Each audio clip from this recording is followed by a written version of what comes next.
ఫిబ్రవరి 12వ తారీఖు బుధవారం రోజున మాఘ పౌర్ణమి. ఈ రోజు శివకేశవుల ఇద్దరికీ కూడా ఎంతో ప్రీతికరమైనటువంటి రోజు. ఈ వీడియోను సేవ్ చేసుకోండి, 10 మందికి ఈ వీడియోను షేర్ చేయండి.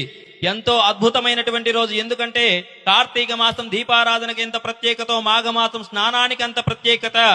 ఈ రోజున మాఘ పౌర్ణమి రోజున ఎవరైతే సముద్ర స్నానం చేస్తారో వారికి వచ్చేటువంటి పుణ్యం అంతా ఇంత కాదు, మాటల్లో చెప్పడానికి సాధ్యం కాదు, అంత పుణ్యం లభిస్తుంది.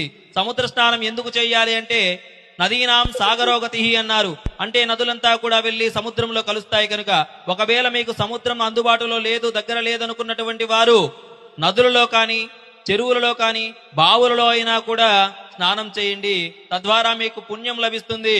అంతేకాకుండా మీ ఇష్టదైవారాధన ఆ రోజు చేసి అనంతరము దానాలకు కూడా ప్రత్యేకత ఉంది. ఈ రోజున గొడుగు కాని, చెప్పులు కాని, నువ్వుల పాత్ర లేదా నెయ్యి, అన్నదానము, ఇలా ఏ దానం చేసినా కూడా మీకు మహాపుణ్యం లభిస్తుంది. మీ బంధుమిత్రులు